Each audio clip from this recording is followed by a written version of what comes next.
Do you have a favorite deck that just can't cut it in today's meta, whether it's never been meta to begin with or has just been hilariously power crept? Welcome to Make It Meta, the series where we take your favorite garbage tier decks and actually make them playable in a competitive level. But there are a couple of rules. Rule number one is that we get to create and design 3 brand new support cards for the archetype in question, and these cards can be any of the card types that currently exist in the game. Monster, spell, trap, etc. We're not inventing new card types, just new support. And rule number 2 is that these new cards obviously can't be unrealistic. Any card we make has to be something that has potential to exist within the actual card game. After all, none of this would be fun if we just gave every deck a card that says activate this card and win the duel. So, now it's time to ask, what is your favorite unplayable deck of all time? Your Magic Spectre. Witchcrafters. Layer of Darkness. Charmers. Pure Destiny Heroes. Monarchs. Gravekeepers. Gravekeepers. Firefish. Elgwoof. Yangzings. Hyper Chaos. I would tell you I have a favorite unplayable garbage deck, but that would be a lie. All my decks are insane, baby. Let's go.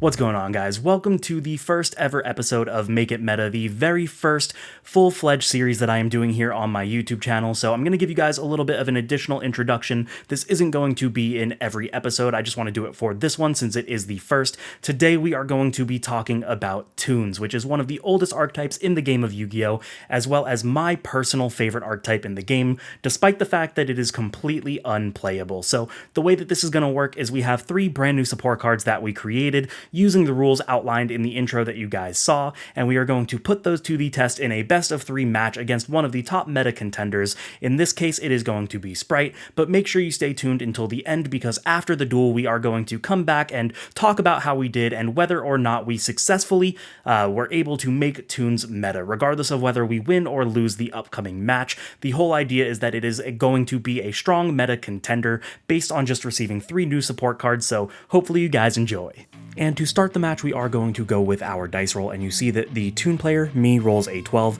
while my opponent only rolls a 3, which is incredibly hyped because that means for the first episode of Make It Meta, we are going to be able to go first with the deck in question, in this case being Toons, and yeah, that's incredibly hyped because I did build this deck with the sole purpose of wanting to go first if you won the dice roll, which is incredible. So we're going to see that I start off the turn by activating a brand new card that we made for this series, and that is going to be Tooniverse. But what is Tooniverse? Tooniverse is the first of 3 brand new support cards for the Make It Meta series. It is a continuous spell and its effects read as such.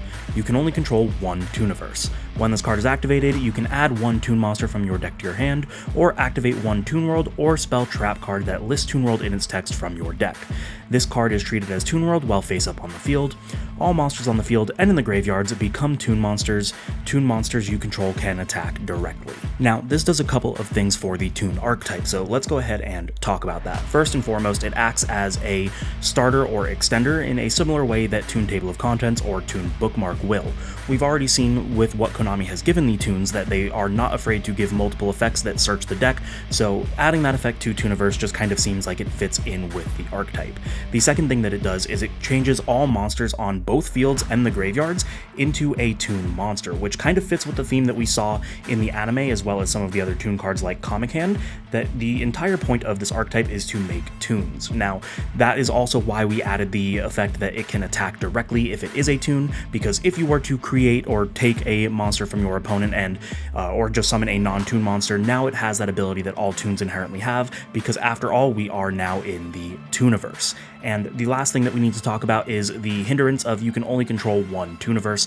The reason that is important is because of one of the other cards that you'll see a little bit later on in the duel, which kind of is a balancing mechanic for this, because if everything is a Toon, your opponent is going to want to be able to destroy this card. So if you're able to flood the field with multiple of this card, it just kind of creates a really unwinnable situation for your opponent. So that is going to be a balancing mechanic there. So let's go ahead and back to the duel. So now that we know what Tooniverse does, we are going to activate its effect to search for a Toon monster and add it to our hand from our deck, and the one that we are going to search is going to be Toon Enchantress of the Temple, which is another one of the new cards that we made, so let's go ahead and introduce you guys to that one. Toon Enchantress of the Temple is going to be the second card that we have made for our Make It Meta series, and like most other Toons, it has an effect that very closely mimics its non-Toon counterpart, but also adds a little something as well, and this is what its effect does.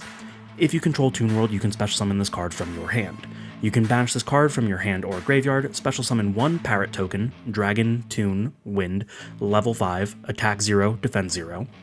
This token can be used as the entire tribute for the tribute or special summon of a Toon monster. So let's talk about the thought process behind the creation of this card. First and foremost, the first part of its effect, being able to special summon itself if you control a Toon World, is very similar to cards such as Toon Mermaid or Toon Harpy Lady. As long as you have the Toon World on field, you do not need to waste your normal summon in order to establish this on the board, which makes it in and of itself an extender. But the more important part, and the part that somewhat mimics the non-Toon version of Enchantress of the Temple, is the ability to summon out the token, in this case a parrot token based on the honorary Toon card Parrot Dragon, and the point of this is to be able to mimic the ability of Enchantress getting Rite of Ramesir, which then gets you your token, but the little bit of added effect that we have here is that that token can be used as the entire tribute for either the tribute summon or special summon of a Toon monster, which makes it very important considering the best Toon monsters are the ones that do require tributes, whether that be to normal summon them via tribute summoning or special summoning them. So we wanted to give the deck a way to establish those bigger, more important monsters a little bit easier, because that was something that was definitely very difficult for Toons beforehand. We can go ahead and special summon the newly added Toon Enchantress, since Tooniverse acts as Toon World, and then immediately link it off into another new card, and the final new card, Toon Master Pegasus, and activate its effect. So let's go ahead and break down Toon Master Pegasus for you guys. Toon Master Pegasus is the third, final, and most important piece of support that we have given Toons in order to attempt to make the meta, and its effect reads as such. 1 non-link Toon monster. If this card is link summoned, you can activate or set 1 Toon spell trap from your deck to your side of the field. You can only use this effect of Toon Master Pegasus once per turn. The effects of non-linked Toon monsters in the main monster zones are negated while face up on the field. You can activate the effects of linked Toon monsters on the field as quick effects. The thought process behind creating Toon Master Pegasus was that the problem with Toons is and always has been that they have way too many stipulations and negative effects. A lot of the original Toons could not be special summoned unless you had a Toon World on field, which is part of the reason that we made so many cards that act as Toon World, but not just that, they were even destroyed if Toon World was, which was a very big problem because it essentially meant that your entire board could be wiped by any form of spell trap removal. So by negating those effects of the Toon monsters in the main monster zone, you prevent them from being destroyed when Toon World is. Now, even though that destruction stipulation is something that was removed from a lot of the newer Toons that we have received in recent years, there is one thing that still stands true to almost every single Toon in existence, and that is Summoning Sickness. Now, Summoning Sickness is not an official Yu-Gi-Oh term. I believe it's Magic. I'm not 100% sure. I don't play Magic, but what it refers to is the inability to attack the turn that they are summoned. So there's almost no point in putting these big monsters on field when they're not able to really do anything, especially if you're going first, or even if you're going second. What's the point of summoning a 2400 or a 3k beater that can't do anything to your opponent? So by negating that effect, you remove their inability to attack, meaning that the deck essentially becomes a big beat stick type deck. We gave it the effect to activate or set a Toon spell or trap because, again, one of the big problems with Toons is the inability to have Toon World on the field. So this can just activate a Toon World straight from your deck, or in the case of you having Toon World, you can just go ahead and set a very powerful card like the Toon Counter Trap, which is Toon Terror. But not just that, you can also activate one of your many searchers now that the deck has essentially 9 copies of Rhoda in the deck. In order to balance this, we not only made that effect once per turn, but we also made Toon Pegasus have the stipulation that you can only make it with a non-link Toon monster. That way you can't just on a following turn link a Toon Master Pegasus into another copy of Toon Master Pegasus. You are going to have to use one of your actual Toon monsters in order to accomplish this. And the final piece of the puzzle is something that you hopefully haven't forgotten already, but if we pair this card with something like Tooniverse, it essentially acts as a skill drain for our opponent, because it negates the effects of Toon monsters in the main monster zone, and Tooniverse turns all monsters on the field into Toons. With the combination of both of these cards active at the same time, your opponent cannot activate the effects, well they can, but they would be negated, of any monsters in their main monster zone, which is partially why we had to balance Tooniverse, because if you could just load the field with 3 Tooniverse, then they wouldn't be able to clear all of them, and it would just be bad news for the opponent. And to top it all off, we made it so that only a linked Toon monster can activate its effect, meaning that we will be able to have one effect on our side of the field, and we will be able to use it as a quick effect. So essentially we have set up a skill drain for our opponent as well as a one-time quick effect on our opponent's turn, and hopefully with everything that we now have for this archetype, Toons are now able to take this match. And with all of the pieces to the puzzle in play, we are now able to resolve the Toon Master Pegasus, and here we are actually going to see that we activate a copy of Toon Kingdom from our deck, which implies that our hand is absolutely bonkers, because if we're not searching the Toon counter trap, we probably already have it, and if we're not searching something like if we're not activating something like a Toon table of contents or Toon bookmark, we also probably have our intended boss monster as well. So we do have to banish the top 3 cards because that is a condition when Toon Kingdom is activated, and we will then follow that up by banishing the Enchantress to summon out our Parrot token, which acts as the full tribute for our boss monster, Toon Blackluster Soldier.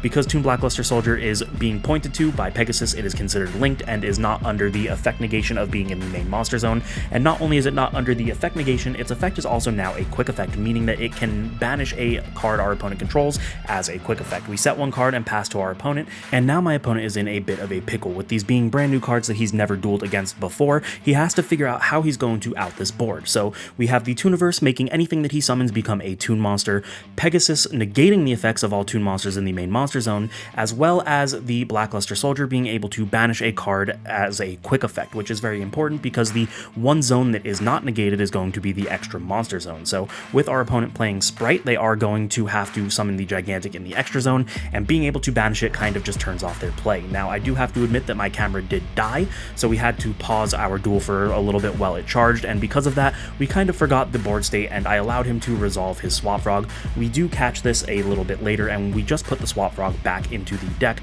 because, honestly, it doesn't change the play. He did still have to normal summon it in order to be able to play the game, so you're just going to see that Swap Frog for a minute until we realize the mistake and put it back because it was, in fact, negated. Here he's going to special summon out the Spright Red because his game plan now is to either A, put a Gigantic in the extra monster zone where he will be able to use and resolve its effect, or somehow find a way to out the Skill Drain lock, which is essentially what he is actually going to do here. We're going to see him then special summon out the Pixies.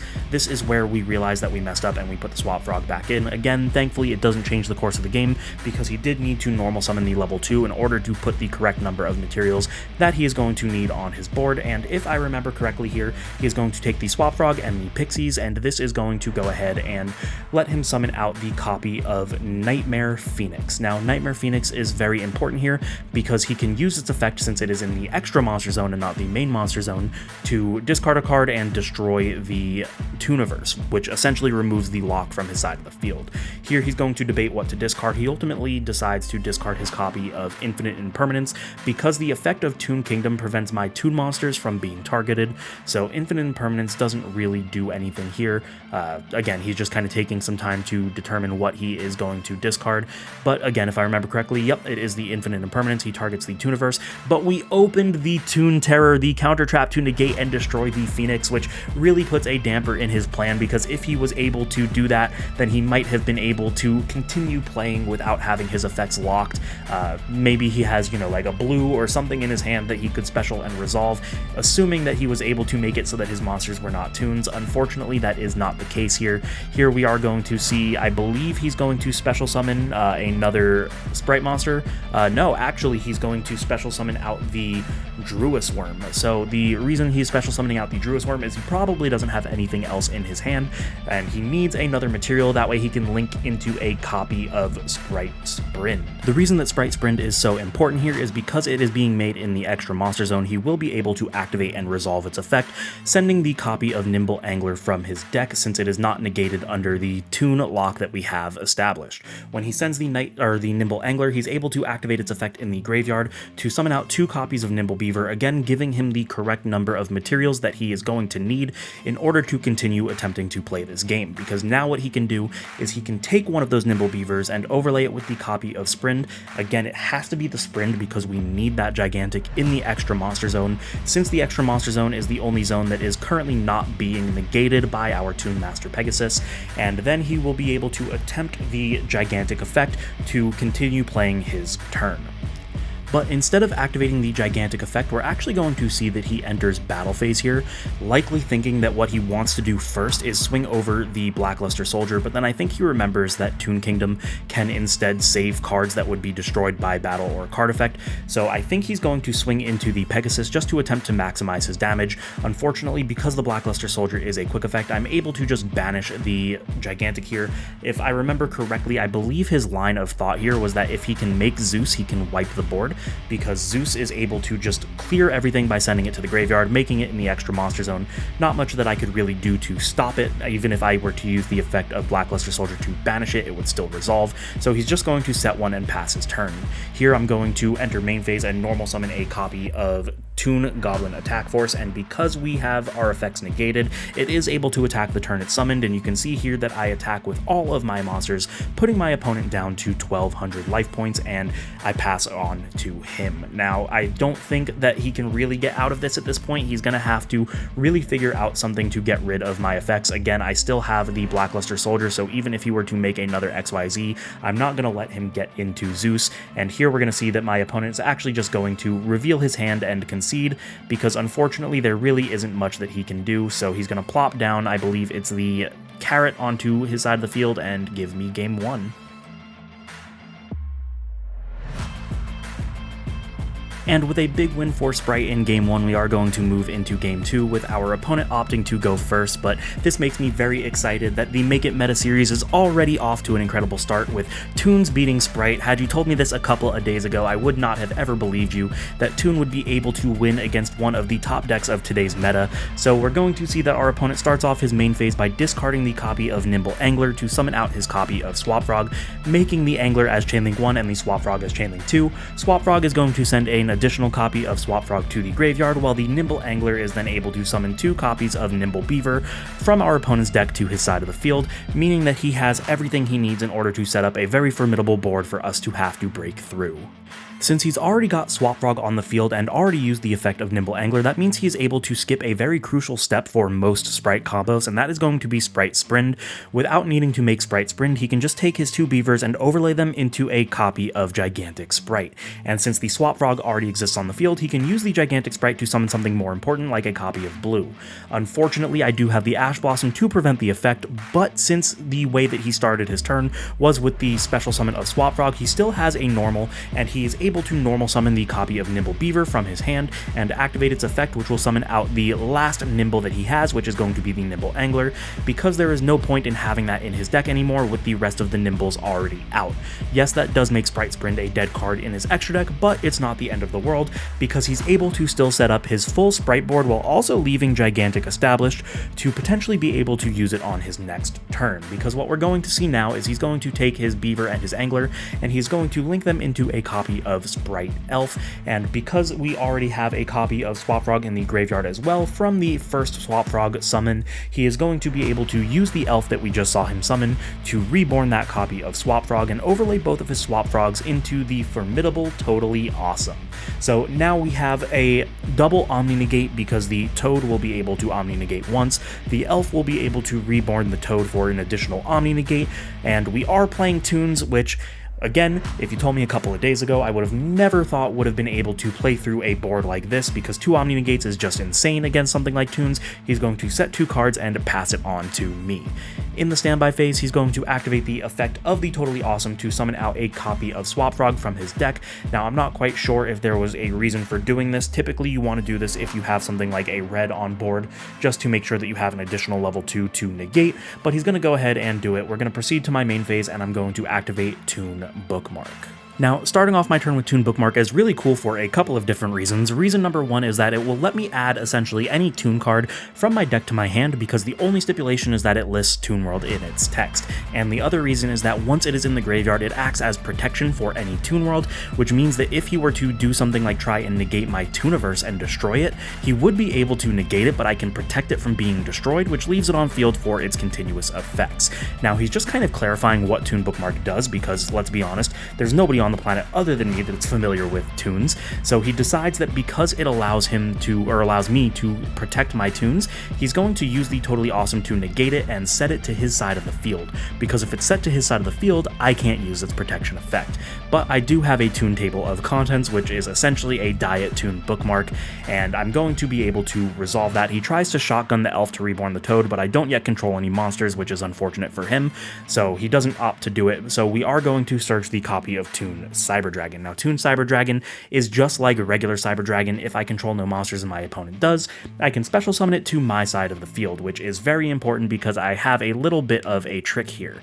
But before we summon it, we are going to activate the Toon Kingdom because we want to make sure that our stuff is untargetable, which is inexcusable because we mess up here and we misplay and allow him to target our Cyber Dragon with one of his set cards. He's going to, on summon, activate the effect of Elf targeting the Toad, and then he's going to activate his set card, which is going to actually be an enemy controller that you'll see here in a minute, and the enemy controller is going to tribute the Swap Frog to target and take control of my Cyber Dragon. Now, again, unfortunately, misplay on my part. I specifically activated the Kingdom to prevent it from being targeted, but then just completely brain farted it and let him take it. Unfortunately, that ruins my plan because I do play the Chimeratech Mega Fleet, which in this case would have been able to fuse with his Elf and run over the Toad, but thankfully I do still have stuff in my hand to continue. We're going to see here that I have the Toon Harpy Lady, which I can special summon and pop a card because I control Toon World. I'm going to pop his face down Infinite Impermanence and use the Harpy Lady to special summon out the Toon Pegasus. Now, Toon Pegasus will activate its effect, and I believe here he is going to Toad me, but I can't remember, so let's see what happens.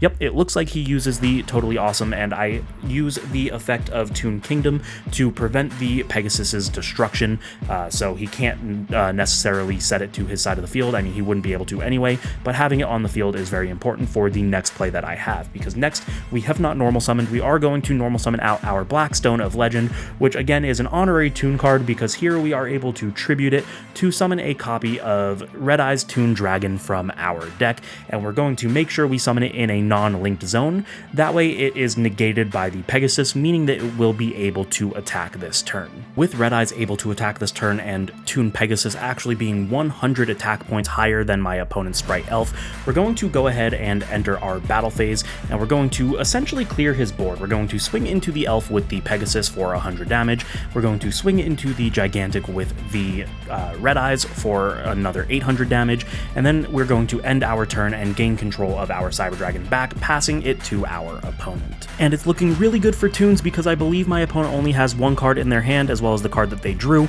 but unfortunately they draw into the Pot of Prosperity, which is going to allow my opponent to extend when he normally wouldn't be able to. I did have to use my entire hand in order to play through his board, and the board that I ended on unfortunately doesn't have any form of interruption, so we are going to see him banish 3 cards here, and off the top, if I remember, he's going to reveal the Ash, a Pixies, and a Magnemite.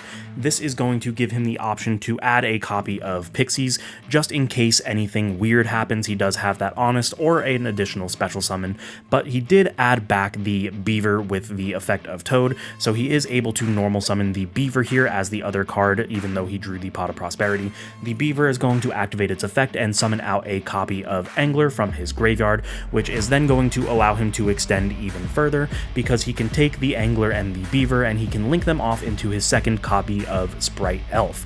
Now, Sprite Elf here can go ahead and summon back out his copy of Totally Awesome because I have monsters, which he is doing because I have nothing in my hand, so in theory, having a Toad on field to just negate the one card that I draw is going to be the game-ending play here, but unfortunately he does forget that I'm able to save my Toon monsters with Kingdom, otherwise he would have made a different play here. He special summons out his copy of Pixies and overlay them into a copy of Gigantic.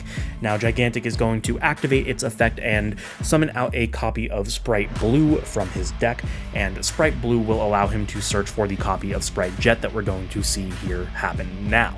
Now, I wouldn't have made this play. I would have probably have just started attacking and gone into Zeus to wipe the board, but again, that kind of gets rid of his Toad, so if I top decked something insane, wouldn't have panned out here, but we see him search the starter off of the Jet, and then he's going to activate the starter to summon out a copy of Sprite Red, wanting to maximize on the negations that he ends his turn with. The theory behind making this play instead of the Zeus play that I mentioned is that since I have nothing in hand, if he maximizes the number of negates that he has, since I don't have enough to go for game on board, that is all I'm going to be able to get on board if he's able to negate whatever I draw, and therefore he can go for a better play on the next turn by making sure that he deals a good amount of damage here. Again, I'm going to be able to save my Pegasus with the effect of my Toon Kingdom, but he's going to go ahead and swing into it with the Gigantic and the Toad, putting me down to 5,600 life points. You'll see me banish the 2 cards here off the Kingdom, 1 each swing. He goes to main phase 2 and overlays his Jet and his Blue into a copy of Djinn Buster, again just maximizing on the number of negates that he has. And with Totally Awesome for the Omni Negate as well as 2 monster negates with his Djinn Buster and Red, he passes it on to me, and unless I draw something that can't be negated, it is probably just game over, but unfortunately there's nothing in my deck like that, so here when I activate the Toon table of contents that I drew, he is going to be able to negate it with the Totally Awesome. Now I do make another misplay here, and thankfully it doesn't alter the course of the game, but I just want to say that when you guys are actually being recorded dueling, there is like a weird sense of pressure, even when it's just a casual duel like this, especially because, you know, I want to showcase this for my channel. I kind of forget that my Toons are negated and can't attack directly, so I run over the Djinn Buster with the Pegasus, but then I attack directly with both my Cyber Dragon and my Red Eyes here. Now, I shouldn't be able to do this because their effects to attack directly are negated, and I don't have Tooniverse on the field to give them the ability to attack directly, even when their effects are negated, so unfortunately that is just a misstep on my part here. What should have happened is I should have killed the Spright Red with the copy of Red Eyes because it is the stronger option, and that would have left him with just his Gigantic, but instead I'm going to swing directly, dealing a good amount of damage and passing the turn on to him. Again, thankfully it doesn't alter the course of the game because it didn't kill him, so I mean there's that, but it also leaves him with a red on field. When I pass to him, he's going to go ahead and draw, and he activates another copy of Pot of Prosperity.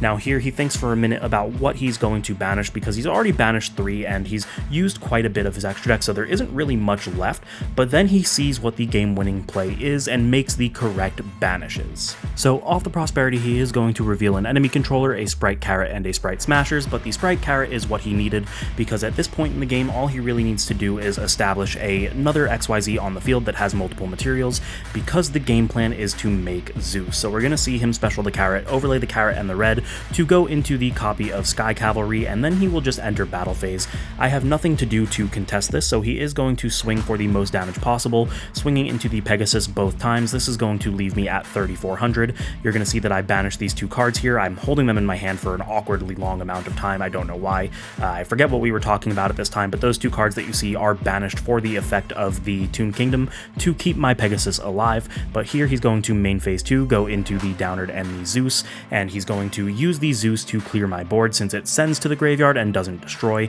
It gets rid of all of my monsters, again leaving me with nothing in hand, so no matter what I draw, it's just going to get destroyed, but I draw the Call by the Grave and concede.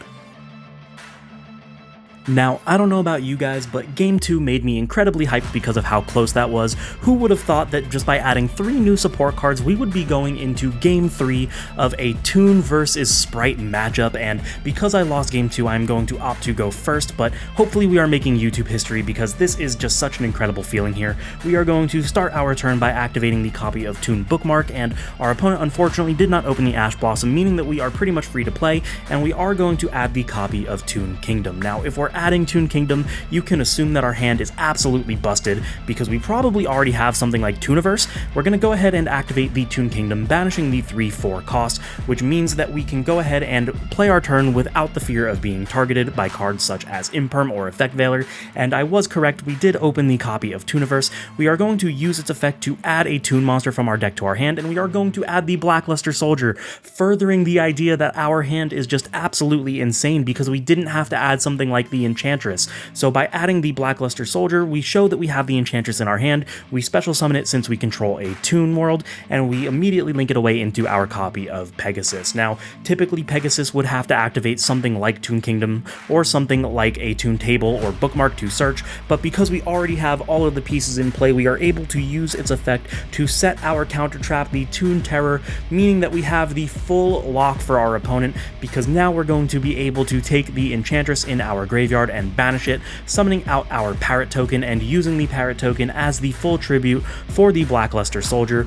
With the combination of those 4 cards, we have skill drained our opponent, we have a quick effect banish, we have an Omni Negate to prevent them from destroying, and to add insult to injury, we set 1 card before passing our turn. And with that, my opponent is in a very bad position, albeit not unwinnable, because as long as he can bait out both the Toon Terror and the Blackluster Soldier banish, he should be able to get the game, and that is something that really isn't that difficult difficult to do. If he can make a Nightmare Phoenix, I am forced to use the Toon Terror to negate it, and then if he makes a Gigantic with a Link monster as material, I am forced to banish it with the Blackluster Soldier, meaning if he has enough material to just make another XYZ on top of that, he can then Zeus my board and put himself in the winning position because there's only one card left in my hand. So that is exactly what we are going to see him do here, is just try to spam the field. He normal summons the copy of Spright Jet and special summons a copy of Spright Red. Here he is then going to special summon a second copy of Spright Jet, unfortunately all of it being negated thanks to the combination of Pegasus and Tooniverse, but this is going to allow him to link his two Jets into a copy of Spright Sprind. Since the extra monster zone is not a zone that is turned off by this combo, Sprind will be able to activate and resolve, so he's going to get to send his Nimble Angler, and the Nimble Angler is going to let him get 2 Beavers. Now, the 2 Beavers are very important here because it's just additional fodder that he can use to make more monsters, which is what he needs to bait my board, but the unfortunate step here is that Sprind cannot be link summoned, because what he would probably want to do first is make a copy of Nightmare Phoenix, but if he makes that in the main monster zone, then it's game over because it can no longer use its effect without being negated. So the first option that he has to do is make a Gigantic Spright, which he is going to do, and he almost messes it up making it in the main monster zone, but realizing that the additional attack gain would be negated, he correctly makes it in the extra zone, but this is where it's kind of bad because my opponent unfortunately makes a mistake. He should take the red and the beaver and make another XYZ, that way he can attack, but instead just enters battle phase and attacks with the Gigantic, and since the Blackluster Soldier is still alive, I am going to activate the effect of Blackluster Soldier to banish the Gigantic Spright, meaning that since an XYZ monster did not successfully attack, he's not going to be able to make Zeus. Had he just made another XYZ, something like the Sky Cavalry, using the red or the beaver, he could then still attack here into my copy of Pegasus. Granted, Pegasus would not be destroyed because I can save it with the Kingdom, but that would allow him to go into a Zeus.